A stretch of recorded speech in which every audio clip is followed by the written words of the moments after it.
अस्सलाम वालेकुम स्टूडेंट्स। तो हम पढ़ रहे थे न्यूटन के कवानीन, जो कि हमारा टॉपिक था 3.2। दो कानून हमने पढ़ लिए थे। तो आज हम पढ़ने वाले हैं मास और वजन में फ़र्क। मास और वजन में क्या फ़र्क होता है? आम हालात में हम क्या करते हैं, मास और वजन को हम आपस में मिला देते हैं।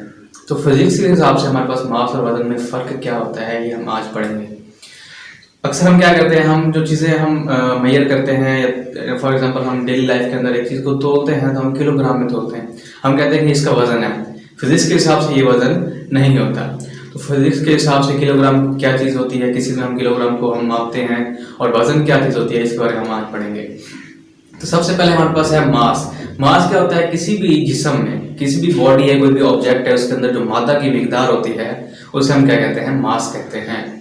किसी भी जिस्म के अंदर जो उसका वॉल्यूम वगैरह होता है, उसकी डेंसिटी को मिला के चीज़ें बनती हैं, जो पूरा उसका मादा होता है, उसे हम क्या कहते हैं? उसका मास कहते हैं। जबकि वजन एक फोर्स होती है, जिससे क्या होता है कि हमारे पास ज़मीन उस जिस्म को अपनी तरफ खींचती है, उसे हम क्या कहते हैं? वजन कहते हैं।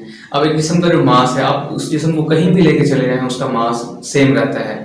जबकि हमारे पास जो वजन होता है वो हमारे पास जगह के हिसाब से तब्दील होता रहता है, क्योंकि जो हमारे पास वजन होता है वो हमारे पास डिपेंड कर रहा होता है, वो मुनहसिर कर रहा होता है ग्रेविटी पे, जी पे की कीमत पे, जो कि हमारे पास बुलंदी के साथ साथ तब्दील होती रहती है। फॉर एग्जांपल हमारे पास ज़मीन के ऊपर जो है जी की कीमत 10 है, मतलब 9.8 समथिंग हमारे पास है मीटर प्रति सेकंड स्क्वायर।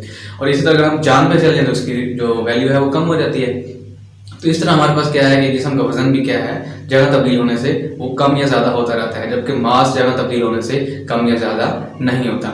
उसका जो मेन चीज़ है हमारे पास स्केलर वेक्टर के हिसाब से, तो हमारे पास जो मास होता है वो एक स्केलर मिकदार है, जबकि हमारे पास वजन जो है वो एक वेक्टर मिकदार है।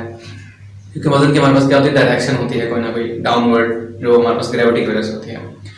उसके बाद हमारे पास जो यूनिट के हिसाब से हम मास को देखते हैं, तो मास का जो यूनिट होता है वो किलोग्राम होता है। हम आम हालात में देखते हैं कि हम जो है वजन को कह रहे होते हैं किलोग्राम, लेकिन फिजिक्स के हिसाब से हमारे पास जो मास होता है वो किलोग्राम में होता है, और वजन का यूनिट क्या होता है? न्यूटन होता है। क्योंकि वजन एक फोर्स हम पहले भी कह चुके हैं, तो वजन का यूनिट क्या होगा? हमारे पास न्यूटन होगा।